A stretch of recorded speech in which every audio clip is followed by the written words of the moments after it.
Oyentes de Radio María, un día más, con la gracia del Señor, proseguimos el comentario del Catecismo de nuestra Madre la Iglesia. En la parte final del quinto mandamiento en la que nos encontramos, el último apartado es el de evitar la guerra, tiene este título. Habíamos dedicado ya un programa, hoy es el segundo que dedicamos a este apartado, y lo hacemos a partir del punto 2310. Dice así, el primero de esos puntos. Los poderes públicos tienen en este caso el derecho y el deber de imponer a los ciudadanos las obligaciones necesarias para la defensa nacional. Los que se dedican al servicio de la patria en la vida militar son servidores de la seguridad y de la libertad de los pueblos. Si realizan correctamente su tarea, colaboran verdaderamente al bien común y al mantenimiento de la paz. Bueno, habíamos comentado en el día de ayer pues nuestro espíritu, el espíritu cristiano, que es contrario a la guerra, el espíritu de pacífico que Jesús predicó en las bienaventuranzas. Habíamos hablado de como sí, que la Iglesia Católica reconoce el derecho a la legítima defensa. Recuerdo que hubo un oyente que llamó y hizo la pregunta, bueno, pero esto de que la Iglesia Católica reconozca el derecho a la legítima defensa no es contrario a las palabras de Jesús en el Evangelio de que si cuando te pegan una mejilla, pues pon la otra.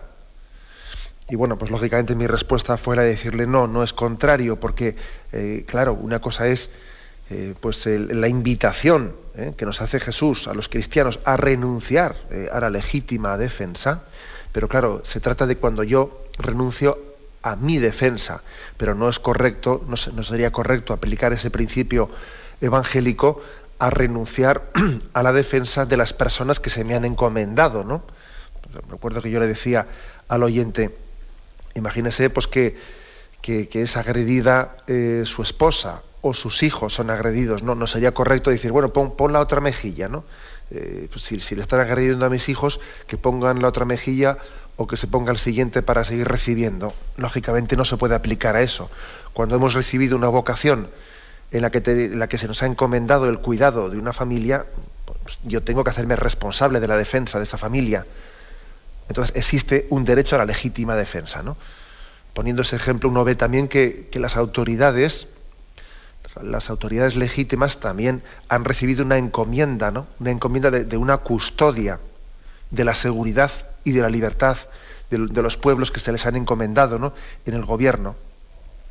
Bien, en ese sentido la Iglesia reconoce el principio de legítima defensa.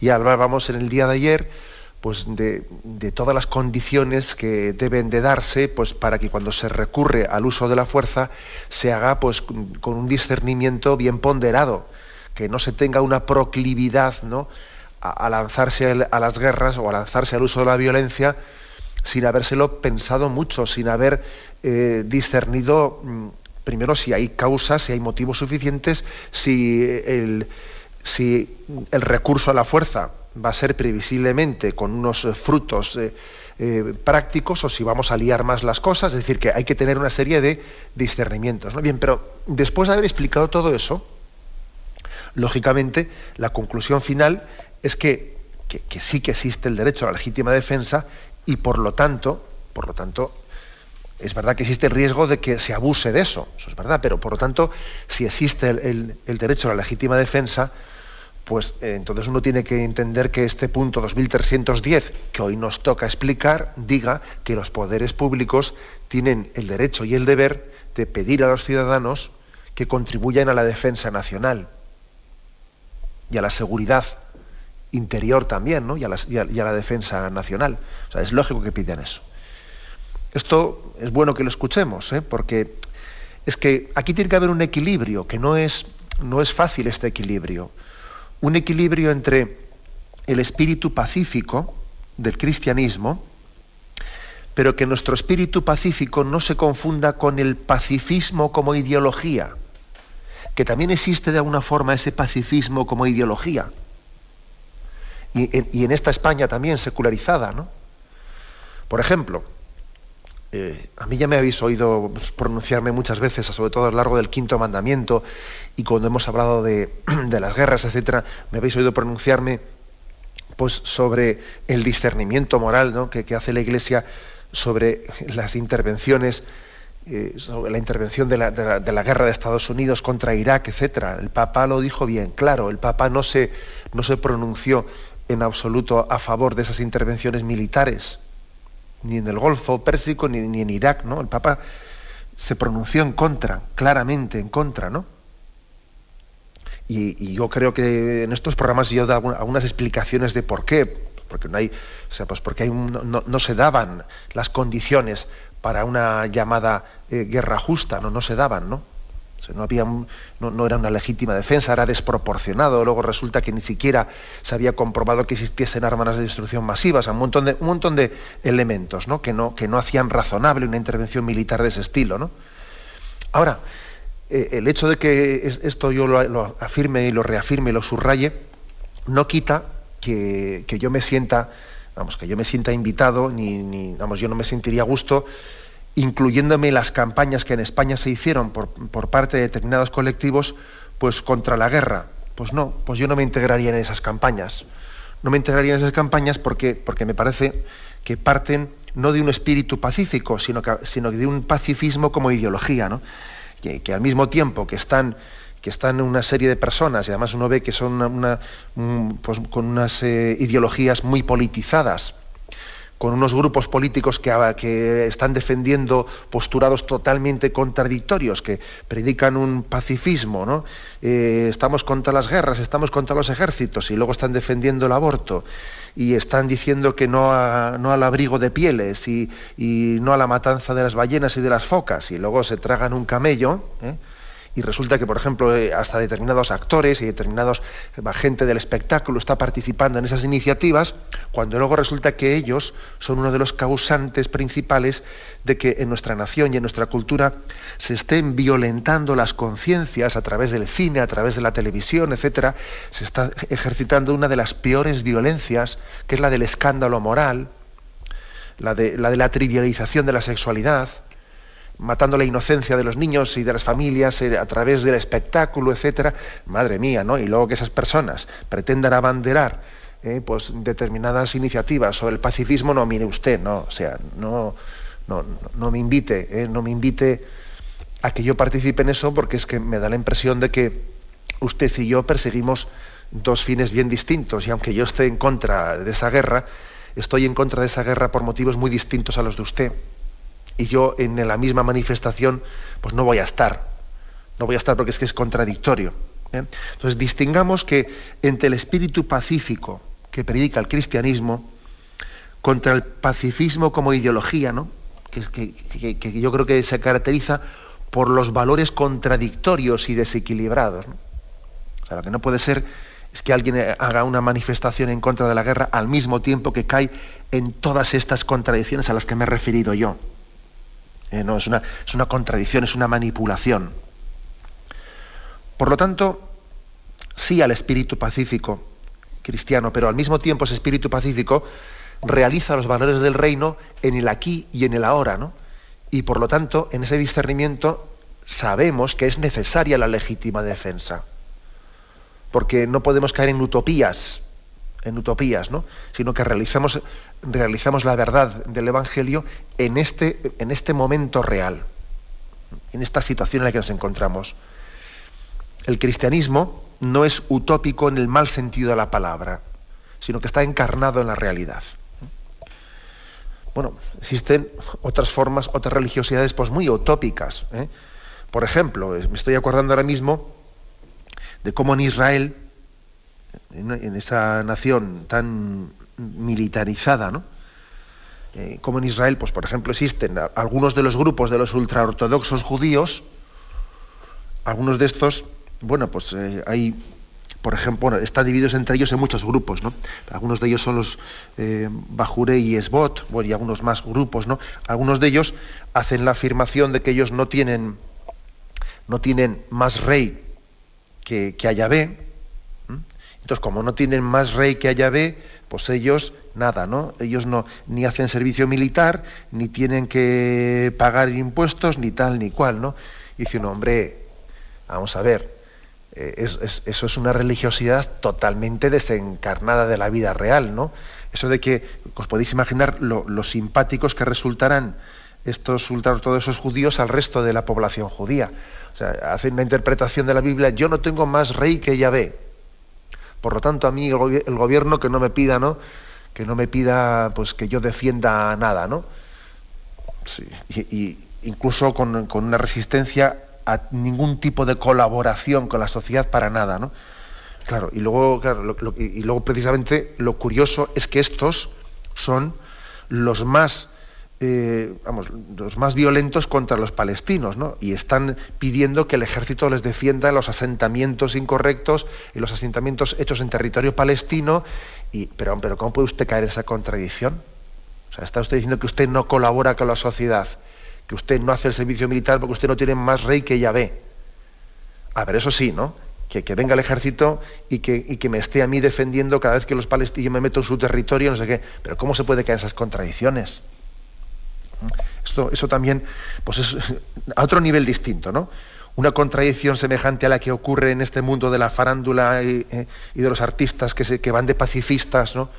Cuando luego resulta que están violentando las conciencias y las familias y la inocencia, pues ahora resulta que estos ultraortodoxos judíos, ¿no? Pues están afirmando que no tienen, que ellos solamente confían en Yahvé, que los gobiernos sobran, que los gobiernos son de alguna manera como una especie de quitarle a Yahvé el puesto que él tiene que tener. Bueno, pues si es así, pues entonces usted defiéndase solo. Pero luego no esté usted pidiendo que venga el ejército israelí a defenderle a usted. O sea que, por lo tanto, ojo con el pacifismo como ideología, porque es absurdo. Es absurdo y cae en contradicciones y se desprestigia a sí mismo de una manera muy, muy clara. Creemos, por lo tanto, ¿no?, en la necesidad de las fuerzas y cuerpos de seguridad, creemos en la necesidad de los ejércitos, y de hecho sabéis que la Iglesia atiende pastoralmente de una manera especial a los ejércitos, pues en todo el mundo, pues con una también organización, pues en la que, como si fuese una especie de prelatura, ¿no?, en la que hay un obispo encargado de la vida militar de toda la nación. En vez de ser un obispado territorial, pues el obispo de Palencia, el obispo de Madrid, que tienen un territorio que atienden, el obispo castrense no es un obispado territorial, sino que es una especie de prelatura para los cristianos que tienen su vida ligada al mundo militar. Una manera especial de entenderlo. Bueno, yo creo que el origen de esto ha sido, pues, el hecho de que los ejércitos, pues, eran muy deambulantes, que iban de un lugar a otro, y entonces también por eso se les quería acompañar. Se les quería acompañar, igual que también ha habido atención a los inmigrantes, y ha habido capellanes que han ido con ellos a lugares extranjeros y les han acompañado, también así, de una manera similar a como ha habido capellanes de atención de los inmigrantes, también así se formó un poco la atención a los ejércitos. Y la Iglesia quiere acompañarles. Incluso, fijaros bien, hasta en los momentos de batalla. Es impresionante, ¿no? Pues la experiencia de un sacerdote atendiendo a los soldados cuando están en el frente. Ha habido muchos sacerdotes que han fallecido en las guerras, pues por estar cerca de los soldados y atendiéndoles en momentos que eran cruciales, ¿no? Pues evidentemente un sacerdote tendrá que ser testigo de muchas confesiones realizadas en momentos antes de entrar en batalla, y bueno, pues es hermoso. También hay que decir que suelen tener también capellanes, pues los cuerpos de seguridad, los cuerpos policiales, los cuerpos de bomberos, etcétera, etcétera. En las mismas Torres Gemelas, en aquel atentado famoso del 11 de septiembre, falleció por lo menos un sacerdote capellán de los bomberos de Nueva York, que entró también acompañando a los bomberos, entró en las Torres Gemelas, y él falleció al derribarse pues esos edificios, ¿no? Son detalles desconocidos, ¿no? por muchas personas el tipo de labor que realizan los capellanes en primera línea, acompañando, ¿eh? Porque no se trata de que ellos les den una charla y luego se queden atrás. No, ellos están en primera línea también con los soldados, ¿eh? También por un valor testimonial, por ayudarles a rezar en los momentos de dificultad, ¿no? Por sostenerles con su presencia. Es pues una labor, la de la Iglesia, la del cristianismo, que quiere ser de apoyo y de sustento moral, ¿no? Aquellos a los que les encomendamos tareas que son muy arduas, que son heroicas también, ¿no? Las de la defensa nacional y las de, pues, la lucha contra la delincuencia. Bien, tenemos un momento de reflexión. Escuchan el programa Catecismo de la Iglesia Católica con Monseñor José Ignacio Munilla. Continuamos en el punto 2310, donde nos habíamos quedado, después de haber afirmado que los poderes públicos tienen el derecho, tienen el deber de pedir a los ciudadanos que colaboren, ¿no?, en la defensa nacional. El segundo párrafo decía: los que se dedican al servicio de la patria en la vida militar son servidores de la seguridad y de la libertad de los pueblos. Y aquí se nos remite a dos puntos, al 2239, que decía: deber de los ciudadanos es cooperar con la autoridad civil al bien de la sociedad en espíritu de verdad, justicia, solidaridad y libertad. El amor y el servicio de la patria forman parte del deber de gratitud y del orden de la caridad. Por lo tanto, tenemos también un deber. El patriotismo es una virtud, aunque está muy devaluada, ¿no? Hay que decirlo así claramente, pero es una virtud. Vivimos en una cultura en la que cada uno se encierra en su micromundo, microcosmos, allí se encierra él, y mi mundo soy yo, ¿no? Y entonces eso de servir a la sociedad, etcétera, pues es muy contracultural, ¿eh? Intentar sacar de la sociedad todo el provecho que puedo, contribuyendo lo mínimo posible al bien común. Ese parece ser uno de los ideales de nuestro mundo. Máximo escaqueo, con la mínima colaboración. Como os podéis imaginar, pues es que eso no deja de ser un pecado de egoísmo, ¿eh? Entonces tenemos un deber para con la patria, tenemos un deber para con la sociedad, pues sí, lo tenemos. El segundo de los puntos, 1909, dice así, está citado en este punto, se cita ese punto, y ahí se dice: el bien común implica finalmente la paz, es decir, la estabilidad y la seguridad de un orden justo. Supone, por tanto, que la autoridad asegura por medios honestos la seguridad de la sociedad y la de sus miembros. O sea, es decir, que existe también una necesidad de seguridad, porque claro, los pueblos no pueden progresar cuando hay una inseguridad ciudadana tremenda. Eso es uno de los motivos de los que el bienestar, claro, se critican mucho los estados policiales, ¿de acuerdo? Yo siempre digo que la policía más efectiva es aquella que pasa desapercibida, pero la sensación de inseguridad es tremenda, la que existe en muchos lugares. También se requiere ciertas presencias, ¿no?, que den seguridad, presencias de las fuerzas policiales. En muchos lugares, pues por ejemplo, estamos pensando en la cultura pues de Inglaterra, etcétera. Ha existido una especie de relación hasta personal entre los medios, entre pues los miembros de los cuerpos policiales con los ciudadanos, una especie de relación personal, no me refiero fuera del trabajo, sino dentro del trabajo, ¿no?, que da sensación de seguridad, ¿no? Pues ver también a unos policías patrullando, eso nos tiene que ayudar, ¿no?, a vivir con una sensación de mayor seguridad. Pero igual en otro ambiente parece como que el ver una situación o una configuración más policial da una sensación de falta de libertad. No es así, no tiene que ser así, no debería de ser así. Tiene que ser al contrario. La presencia, ¿no?, más o menos visible de unos cuerpos de seguridad nos tiene que dar sensación de estabilidad. Bueno, esta es, digamos, por lo tanto, la teoría que aquí se afirma. que los miembros, los cristianos, ¿no?, los ciudadanos que forman parte de estos cuerpos de seguridad, bien sea en el ejército o en los cuerpos policiales, son servidores de la seguridad y garantizan la libertad. También la libertad tiene que ser garantizada. Porque, bueno, la libertad de uno puede ser agredida por el abuso de la libertad del otro. Y están colaborando, por lo tanto, al bien común y al mantenimiento de la paz.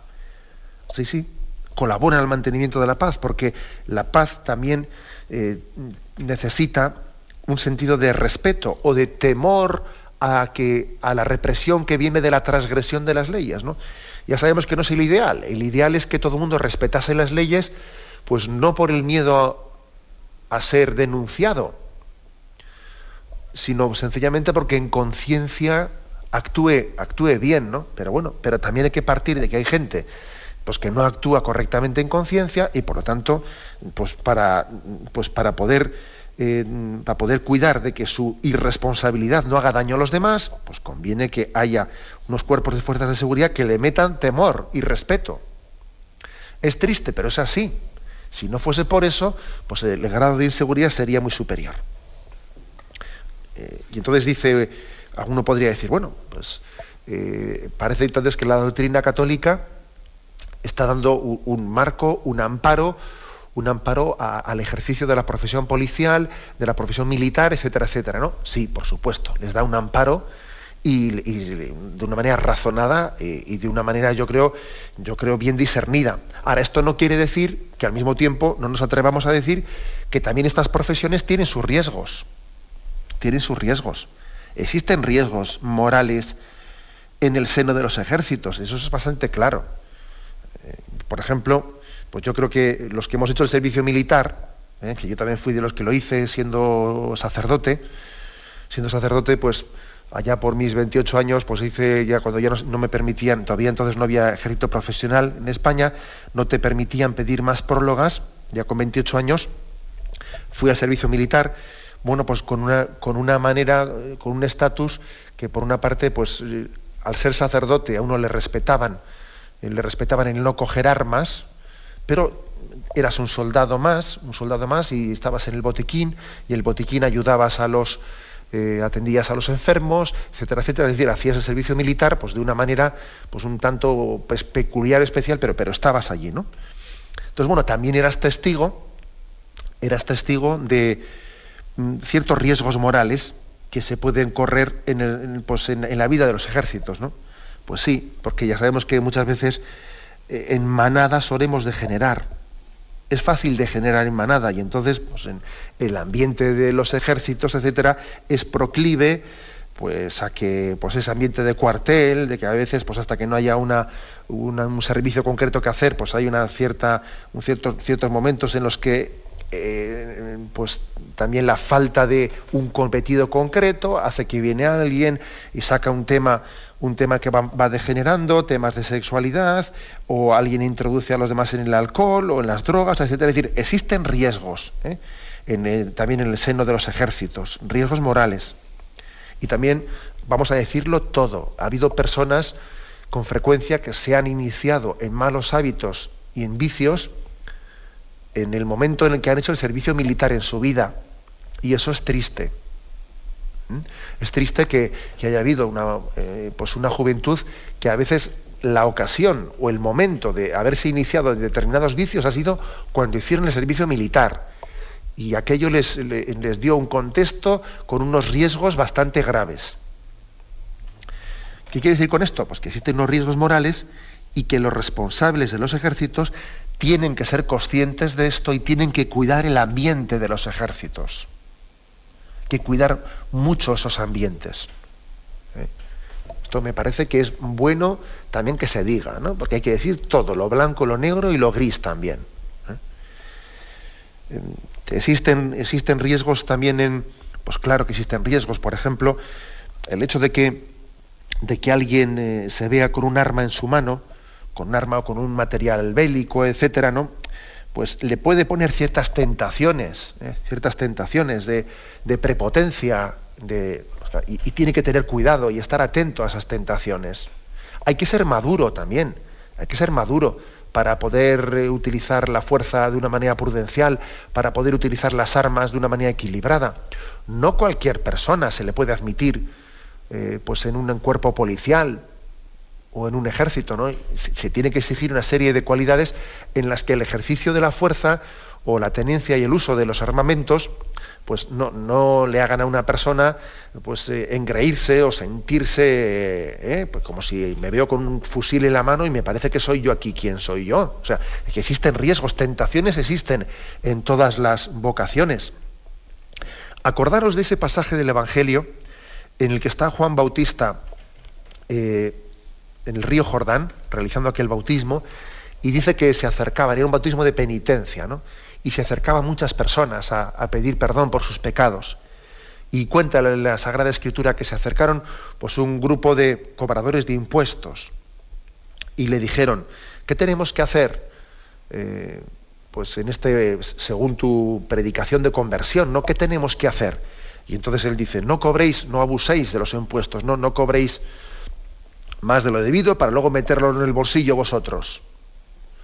Y vienen unos soldados también. Y los soldados le preguntan a Juan Bautista, ¿qué tenemos que hacer? Y dicen, no abuséis de vuestra fuerza. Juan Bautista no les dice, saliros del ejército, haceros pacifistas. No les dice eso. Les dice, no abuséis de vuestra fuerza. ¿Qué quiero decir? Pues que es un pasaje del Evangelio bastante clarito, ¿no?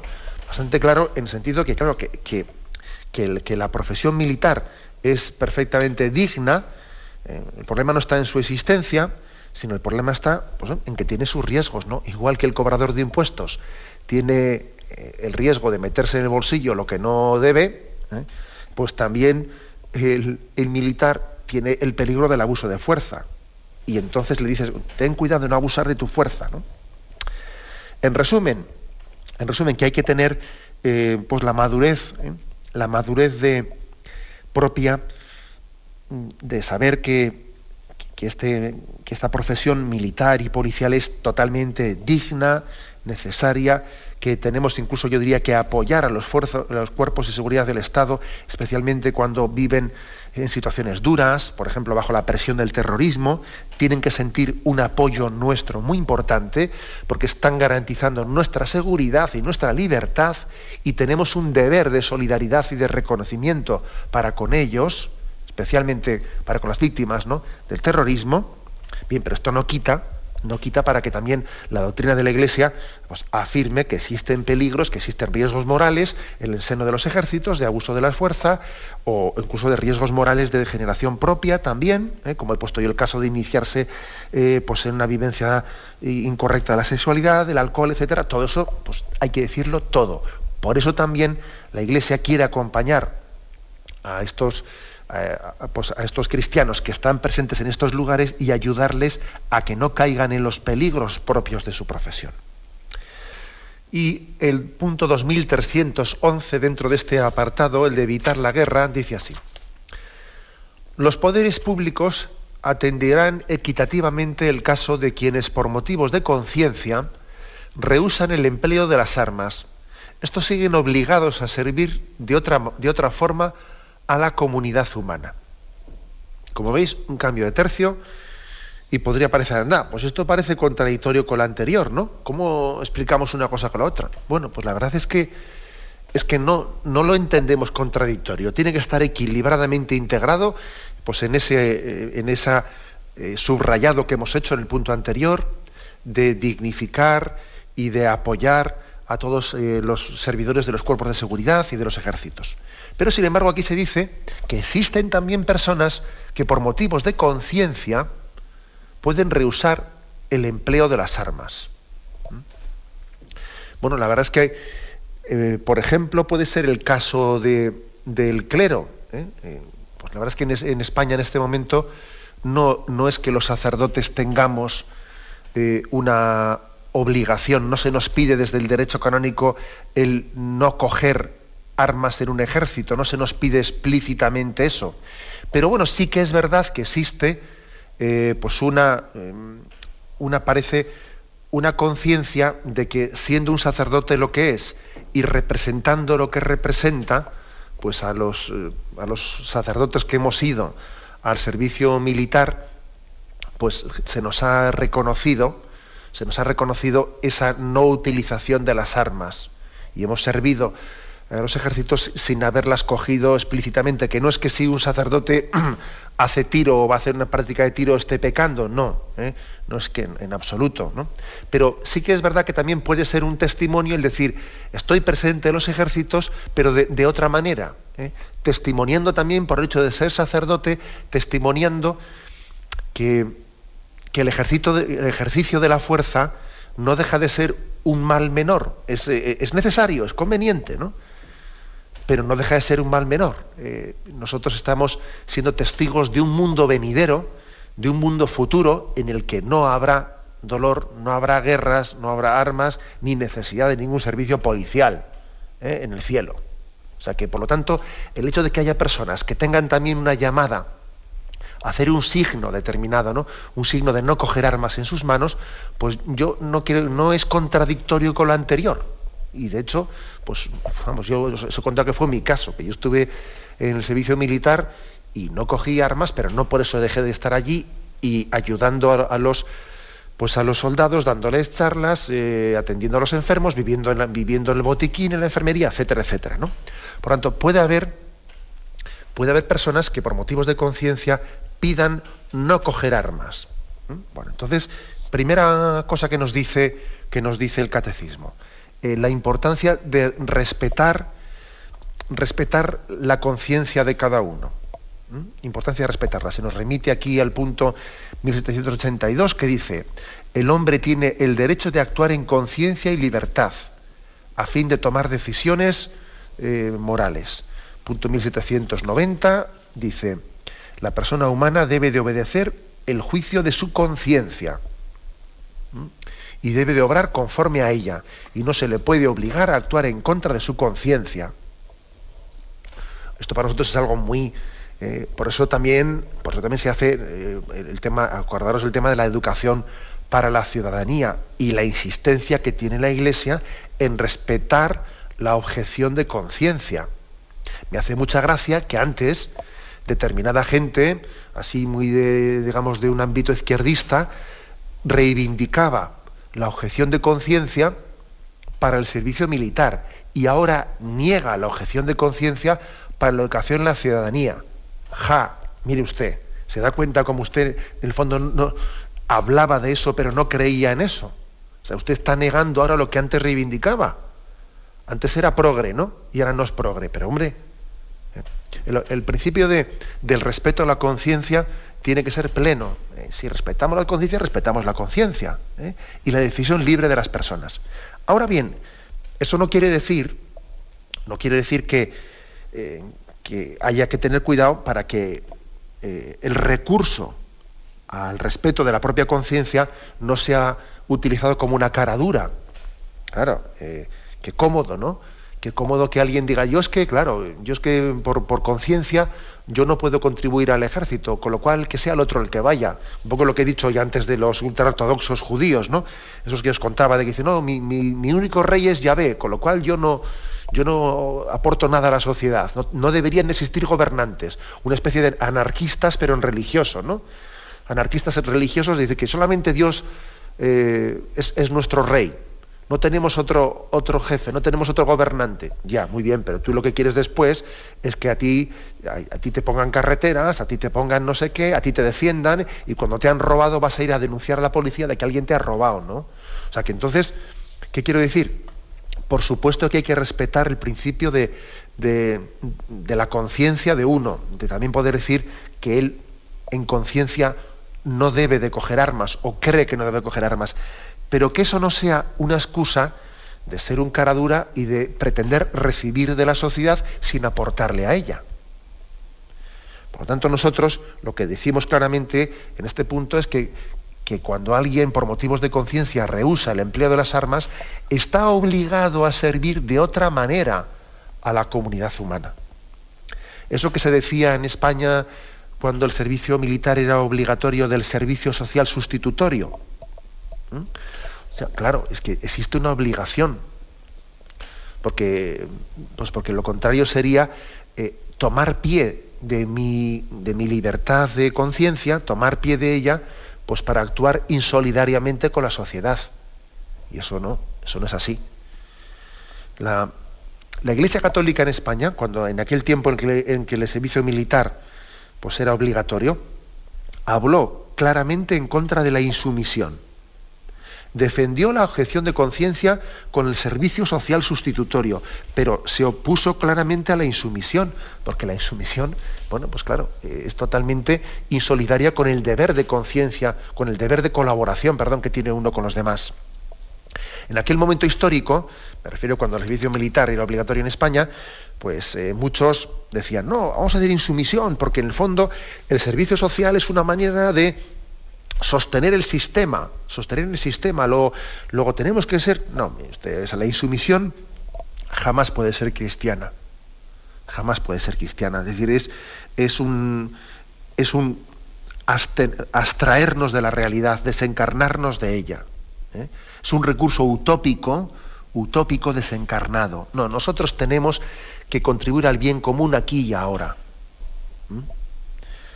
Por eso, obligación de que las personas que por lo que fuere tengan pues una objeción a coger armas, en el caso concreto que os he contado mío personal, pues hombre, pues allí tú, en vez de coger las armas en la mili, lo que hacías ayer era atender a los enfermos, estar en el botequín, acompañarnos a los hospitales, luego dabas charlas, etcétera. Pues uno tiene otro servicio social que sustituye el haber cogido las armas, ¿no? Como veis, todo tiene su porqué, todo tiene su matización, ¿eh? Entonces, respeto a la libertad de conciencia, sí, pero sin hacer de ello un abuso que justifique la insolidaridad, sin hacer de ello un abuso. Por otra parte, también yo creo que había muchas razones. Esto ya es opinable, claro, aquí yo ya no me meto como si estuviese explicando el catecismo. Esta es una opinión personal mía que siempre conviene distinguir. Pues yo creo que también puede haber muchas razones para que en un momento determinado se tome la decisión de que es mejor que haya un ejército profesional.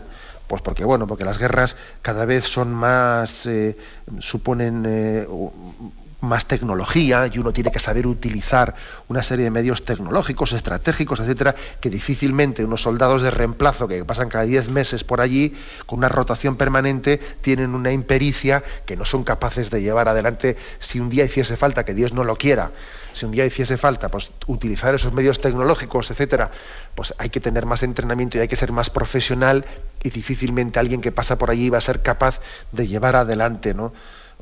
Ojalá no haga falta nunca, ¿no?, utilizar la fuerza, pero es evidente, que también tiene sus ventajas grandes, ¿no?, el ejército profesional.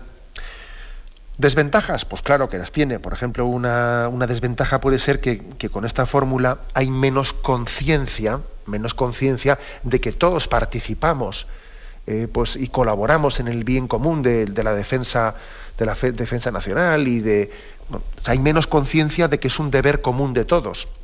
Es verdad que también nosotros lo pagamos con nuestros impuestos, pero como lo hacemos sin darnos cuenta, somos menos conscientes. Claro, cuando tenías que ir allí, eras más consciente. Pero claro, yo creo que también hay razones más que sobradas, pues para entender que es más práctico pues que los ejércitos sean profesionales y que los cuerpos policiales sean profesionales, ¿no? En algunas naciones no lo es así, o está semi-profesional o semi-voluntario, como lo es en Israel y en otros lugares, ¿no? Pero en cualquier caso, sea con el sistema de ejércitos profesionales, o sea con el sistema de servicio militar obligatorio, que todo el mundo tiene que pasar y contribuir, sea con un sistema o otro, hay un valor moral que es el que la Iglesia afirma aquí en el Catecismo. Lógicamente el Catecismo no es para España, es para todo el mundo. Este Catecismo está hablando para todos los sistemas distintos de seguridad, ¿no?, que es que los cristianos también tenemos que colaborar con la seguridad en favor del bien común. Lo contrario, pues sería tomar pie de nuestros principios para ser insolidarios. Bueno, lo dejamos aquí. Hemos explicado 2 puntos, el 2310 y 2311. Ya nos va quedando menos para concluir este apartado de evitar la guerra. Damos paso ahora a la intervención de los oyentes. Podéis llamar para formular vuestras preguntas al teléfono 917-107-700. 917-107-700.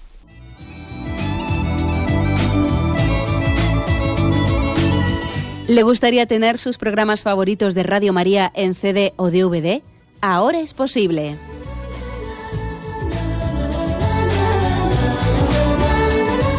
Le sugerimos que primero se informe en qué formato de audio lo puede escuchar en su equipo, DVD o CD, teniendo en cuenta que no todos los lectores de CD pueden reproducir el formato digital MP3 en el que enviamos nuestros programas.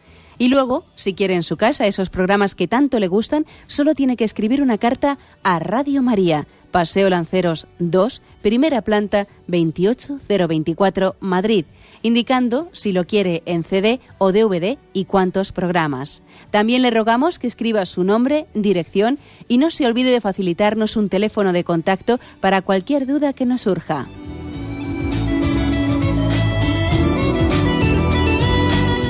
Radio María, más cerca de usted.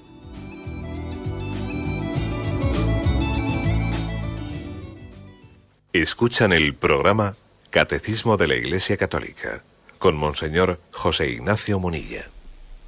Sí, buenos días. ¿Con quién hablamos? Buenos días, mire, con Luis. Adelante, Luis. Mire, yo quería poner, resaltar una contradicción que siempre he observado. Los grupos verdes, los ecologistas, son capaces de atarse con cadenas a unas verjas de un ministerio o de una delegación provincial del gobierno, porque por una obra pública, un puente por ejemplo, pues es necesario quitar 2 o 3 árboles, aunque luego se planten 200 una vez concluida la obra. Sin embargo, jamás he oído a un ecologista o a un verde luchar a favor de la vida protestando contra el aborto. Es una cosa que no me cabe en la cabeza. Simplemente es eso. Pues sí, así de claro es. Y su reflexión me estaba recordando también otra que se le escuché a don Jesús Poveda, médico psiquiatra que fue fundador de Provida, ¿no? Y me acuerdo que su reflexión era la siguiente, ¿no? Cuando el gobierno ve, o cuando esta sociedad, ¿no?, ve a un ecologista jugarse la vida por un huevo de halcón, un huevo de águila, en él vemos a un héroe, y cuando se ve a alguien en la puerta de una clínica abortista protestando con el aborto, se ve a un fanático. O sea, resulta que parece que un huevo de halcón o de águila tiene más valor que un feto, que un embrión humano. Es increíble, ¿no? O sea, hay contradicciones increíbles. Por eso yo creo que la grandeza del cristianismo es mantener equilibradamente todos los aspectos de la vida moral. O sea, es absurdo, ¿no? Es absurdo que hagamos una moral desequilibrada, pues en la que seamos muy sensibles hacia un aspecto y ciegos hacia el otro. Solamente yo creo que cuando vemos las cosas desde Dios, somos capaces de ver todos los elementos equilibradamente. Cuando los vemos desde una ideología, enfatizamos un valor olvidando los otros. Sin embargo, viendo desde Dios, desde la revelación, y no desde la ideología y la moda del momento, viendo desde Dios, se pueden y se deben de guardar equilibradamente todos los valores. También, por supuesto, que nosotros queremos defender la naturaleza, etcétera, ¿no? Esa es la diferencia desde actuar desde una ideología del momento, que va cambiando la moda, o actuar desde la revelación que ilumina todos los aspectos de la vida moral equilibradamente. Adelante, damos paso a un siguiente oyente. Buenos días. Hola, buenos días. Buenos días, sí, le escuchamos. Padre, igual ha estado hablando de ello en algún momento, es que no lo he escuchado ni ayer ni hoy todo el tiempo. De acuerdo. Quería saber, es para defender un caso muy práctico para los padres. ¿Qué tenemos que decirle a nuestros hijos cuando sufren, por ejemplo, un acoso por parte de un grupo de niños que están continuamente molestándoles? ¿En algún caso se pueden defender o siempre les tenemos que decir por la otra mejilla? ¿Cómo hacemos, padre? Vamos a ver, yo creo que lo que no sería correcto es decirle, mira, tú tienes que aprender a poner respeto zurrando, si no zurras aquí, tú aprende y tal. Yo me acuerdo de alguna madre que bueno, pues que cae en esa tentación de ver que a su hijo pues le están abusando de él porque se le ve más débil o lo que sea o tal, y en esos sistemas la angustia de qué le digo yo a mi hijo, de qué manera le defiendo, ¿no? Yo creo que es muy delicado eso, yo lo entiendo que es muy delicado, pero no hay que caer en la tentación de decirle al niño, pues tú tienes que ponerte al mismo nivel para hacerte respetar, ¿sabes? ¿No? Porque hasta que no les metas miedo van a seguir abusando de ti. No se puede caer pues en esa tentación. Yo creo que hay que aprenderle, hay que decirle al niño, pues aprende a recurrir a donde tienes que recurrir. Primero aprende a hablar, y a decir y a expresar tu queja. Que no se te hace caso, siguiente paso, aprende a denunciar, a ir donde tienes que ir y decir. Que las personas que tienen que escucharle y no le hacen caso, pues no, entonces da un paso más, recurre a tu padre para que tu padre hable con quien tenga que hablar, etcétera. También creo que es importante no recurrir como primer paso a hiperprotegerle y siendo enseguida la madre y el padre el que vaya a la primera dificultad. No, antes de que el padre o la madre vayan allí a sacar la cara al chico, que darle algún consejo de que él primero hable con quien tenga que hablar, recurra a quien tiene que recurrir, y cuando no hayan sido suficientes sus pasos propios los que él da, bueno, ya vamos los padres a defenderle, porque yo creo que tampoco es buena esa hiperprotección en la que no le enseñamos al chico a bandearse en la vida, siendo él el que aprenda a exigir el respeto de sus derechos. O sea, yo creo que también a veces pecamos hoy en día de decirle al chaval que sea él el que responda con la misma moneda, pegando otra torta, o de ir yo inmediatamente sin haberle dejado que él se defienda como debe de defenderse, que es hablando, que es recurriendo a que tengo que recurrir, etcétera, ¿no? Bueno. Adelante, vamos para un siguiente oyente. Buenos días. Buenos días, soy Ana de Cartagena. Adelante. Solo quería manifestar la emoción que sentí ayer en la toma de posesión de Obama al oír el Padre Nuestro y numerosas invocaciones a Dios delante de 2 millones de personas y ante el mundo entero. Y la diferencia que encontré con los políticos españoles y con la sociedad en general, cuando no se puede ni siquiera invocar ni decir en ninguna televisión hasta mañana, si Dios quiere. Solamente eso. Sí. Pues sí, tiene usted razón, pero igual también yo voy a hacer, me da pie su llamada para hacer unas cuantas matizaciones, ¿no? En primer lugar, que es evidente que en Estados Unidos no existe el virus de secularización y de laicismo que hay en Europa. Está claro. Eso ellos lo pasaron hace muchos años ya. Este virus que tenemos ahora, en Estados Unidos se vivió por los años 60. Ellos ya pasaron esa gripe. Lo cual también yo creo que es muy esperanzador, y seguro que en Europa dentro de X años este virus del laicismo, que no se puede hablar de Dios en público, etcétera, uno solamente de imaginarse al presidente del gobierno español rezando el Padre Nuestro allí en público en su toma de posesión, es que nos da la risa de pensarlo, ¿no? Luego, esta antirreligiosidad que existe en España, pues también es muy, bueno, en España, sí, España especialmente, ¿no? Es muy peculiar y lejos de ser signo de modernidad, con todos los respetos, está totalmente superada en otras naciones. Esta modernidad es totalmente trasnochada. Está tan trasnochada como, bueno, pues como muchos filósofos que han sido superados, ¿no? O sea que bienvenido sea pues esa facilidad y familiaridad con la que se puede invocar a Dios en una sociedad como la de Estados Unidos.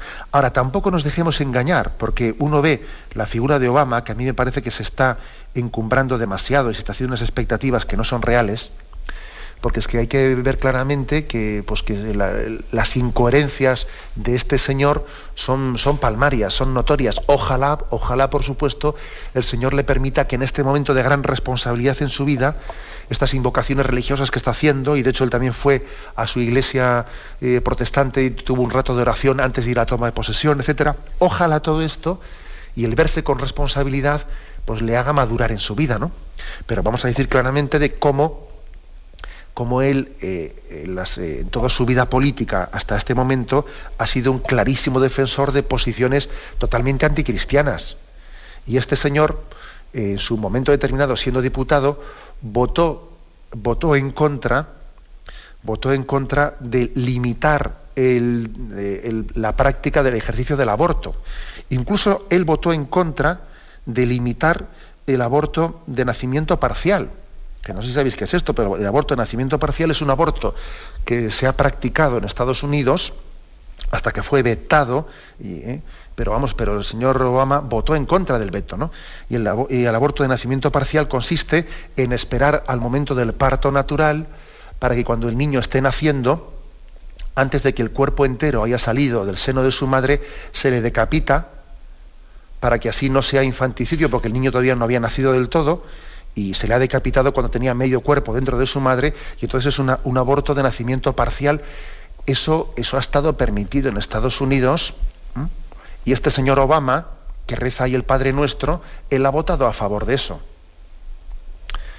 Ya sé que es duro lo que estoy diciendo, pero que la cosa es así. Quiero decir que bienvenida sea la religiosidad más natural y no ese laicismo que tenemos nosotros. Pero luego queremos coherencia. Estamos hartos de políticos que también invocan su religiosidad para tener votos, para tener el voto de los votantes cristianos coherentes, y luego ellos son así de incoherentes. Y tenemos que echárselo en cara. Porque no sé qué es peor, ¿no? Si alguien laicista o alguien que se dice religioso, que utiliza la religiosidad para traerse votos y luego obra de una manera tan contraria a los principios morales. Las dos cosas creo que tenemos que denunciarlas. Luego yo creo que es que, agradezco al oyente la intervención que ha hecho, porque sí, pero también hay que denunciar este encumbramiento de este gobernante Obama, que se está haciendo como si él viniese aquí a ser redentor de un mundo. Bueno, vamos a ver, rezaremos por él, por supuesto, ¿no? Pero desde luego los presupuestos con los que ha llegado al Capitolio, la verdad es que no son muy esperanzadores. Bien, tenemos el tiempo cumplido. Me despido de todos vosotros con la bendición de Dios Todopoderoso, Padre, Hijo y Espíritu Santo. Alabado sea Jesucristo.